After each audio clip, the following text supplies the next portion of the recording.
what's up? My name is Jason and I'm from the Shelf Stories YouTube channel, and I'm here in the Dice Tower today to review Sea of Legends. This one is the latest from Guildhall Studios. It is a open world competitive game for 1 to 4 players. It is the pirates in the open seas with a fantasy flavor to it. So you got merfolk and zombies and all sorts of fantastic creatures, but you are a pirate and you're going to be running around completing adventures. Also an app-driven game as well. I have something to say about that when I get to the other side. Without further ado, let's go to the videotape and I will tell you all about Sea of Legends. So this is the main character area, and as I showed in the overview, this is the main character that I'm going to be playing. There are 4 possible characters. They're all captains, and they are all represented by a mini, and the minis in this game are looking pretty snazzy right there. So that is Captain Tan. In addition, I have my outfit, so to speak.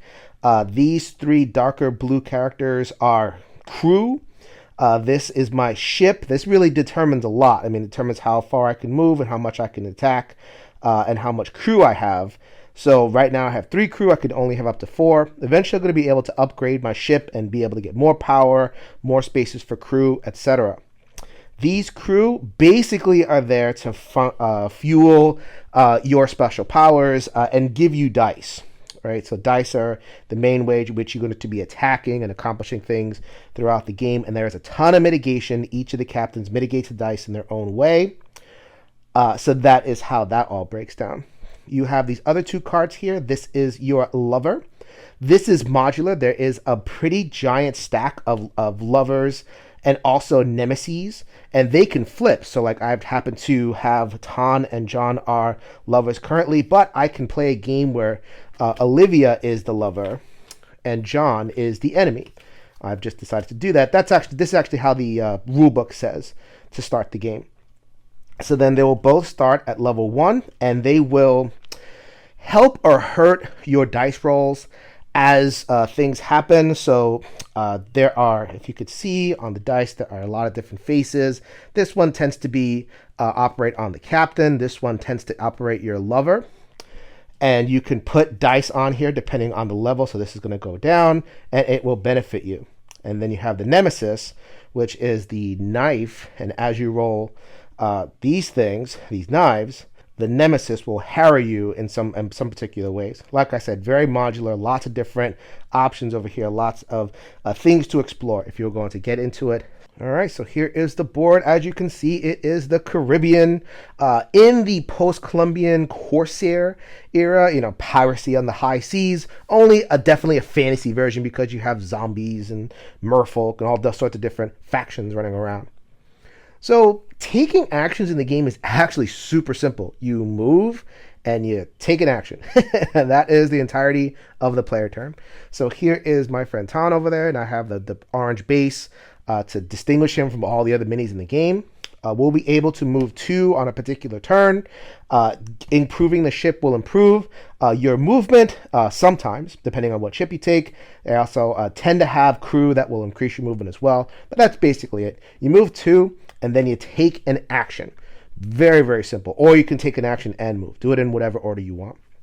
You have 3 options for things that you can do. The first thing that you can do, you'll be doing this a lot, is going on individual adventures. These tokens will move around depending on what you're doing, and they key off of one of the 3 character cards that you have in front of you. You can do captain actions, which they generally kind of progress your own personal story and culminate in becoming a legendary captain or whatever that means. So that's a way to gain some notoriety, some gold, that kind of thing, equipment, all sorts of stuff. You can pursue the quest path of your lover, or you could pursue the quest path to defeat your nemesis ultimately. You actually have that option, and as you go on those adventures, they will be in the app, and the app will tell you to move these tokens around. So it's kind of like an adventure in which you're going to go all around the Caribbean discovering the story depending on which one you want to pursue. None of those are mandatory. They're all optional. The goal of the game is to get reputation tokens, and you can get reputation tokens in all sorts of ways. You can pursue those stories and do some of the other actions that I'm going to describe now. The second type of action that you can do are actions in a port.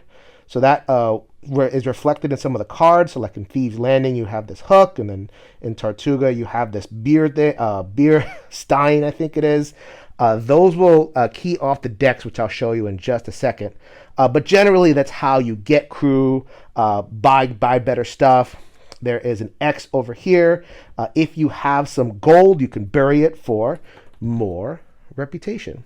Lots of ways in which to gain reputation, so you can pursue your path of victory that way.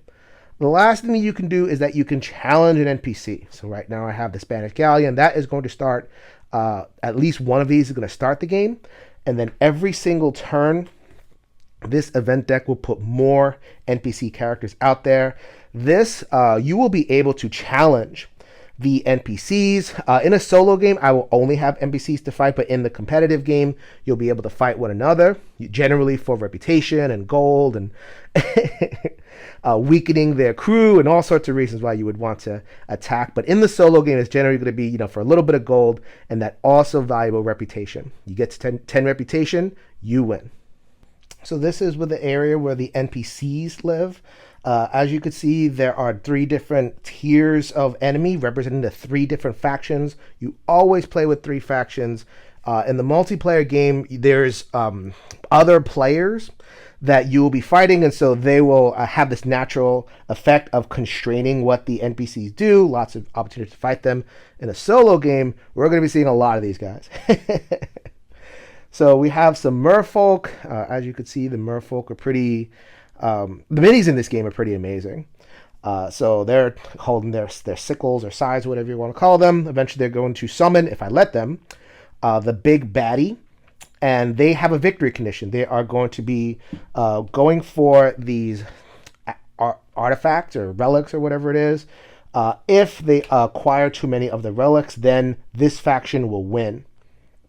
The skeleton army over there, Children of Tlaloc, that is the mini for them, and eventually they will coalesce and they will form a kind of Transformer style, kind of Devastator, if you remember the old Transformers cartoon. So they'll come together and form this big guy, and the big guy will try to infest ports.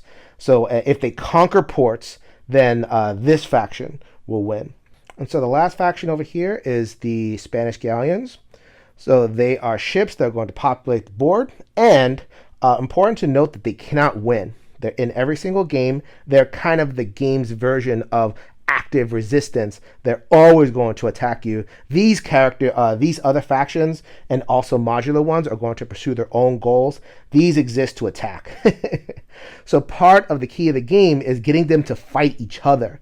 If they don't fight each other, they will quickly overwhelm the board and you won't be able to win. But if you can position them between turns so that they're fighting each other, then that's how you can manage the board and have your own character pursue its goals and pursue your own victory. The factions are operationalized by these decks over here, and this is where everything else in terms of things you need to learn about the game, I've put them over here.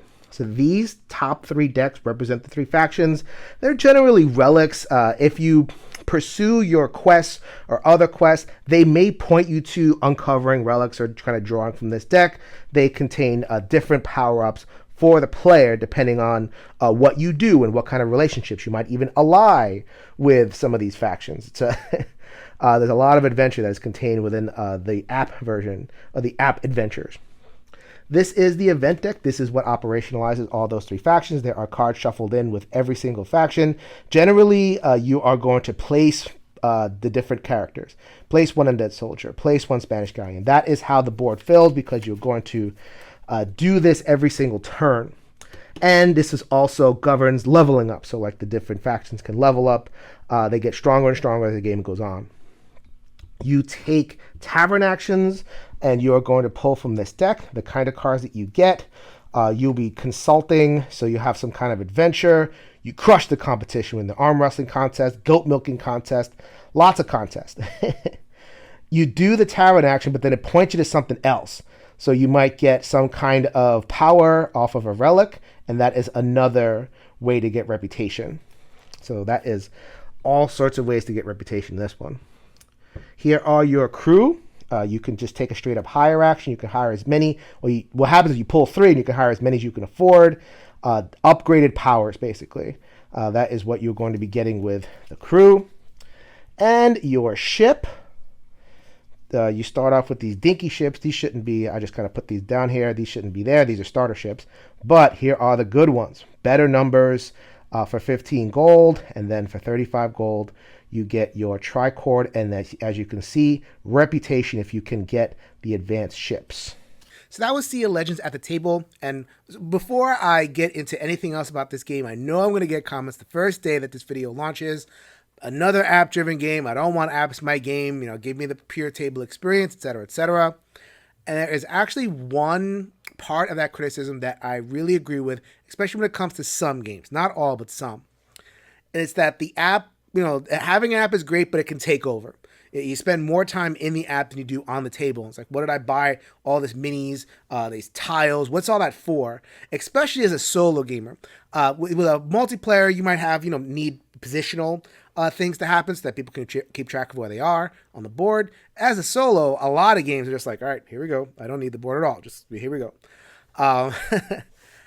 This game, I really appreciated the paradigm of the app. The app really is a companion piece to the larger game. Doesn't obscure what the larger game is doing. So the only thing that's in the app is the adventures. So, you get those narrative adventures. You got your captain, your lover, your nemesis. You follow those quest lines. You don't really have to do that. There's so many paths to victory that involve the board, and you could, pursue that path. One of the app-driven path is like a thing to flavor up your game. Has cute little story, or de-emphasize it and play your game on the board. And so if you're wondering about app-driven games, this might be the one for you, where it's like it doesn't intrude. It doesn't have a whole bunch of, rigmarole. It doesn't track anything. And for some people, that's a draw. Some people want the app to track a lot of stuff. I actually don't. I like having a bunch of stuff. Just, I like doing this, getting my hands busy. This game definitely does that. And what I appreciated about it also is that the app gave you some narrative strands, but the game itself has a lot of emergent elements to it. You could tell some emergent stories, stories that emerge from your decisions. There's a lot of good decisions in this game. You can, you have a lot. It's very simple, move and take an action, but the actions are very varied. Do I go here and conquer that port, get a little bit of money coming in? Do I, conquer these enemies? They're kind of crowding around all over the place. Which enemies do I conquer? Do I pursue my quest lines? There's every single turn you're going to have those decisions to make. Sometimes they're obvious, sometimes they're not. And but the story that emerges is great. I especially note that because most of the factions have a big mini at the end, so like someone's a big monster. It creates a very cinematic ending, which is exactly what I want from these open world games. Open world is like, okay, am I going to get lost here? No, this game really kind of funnels you to a real climactic ending. Either you go at the big boss and you have the big battle, you set up your dice, and you roll a bunch of them at once, or you can have them fight each other.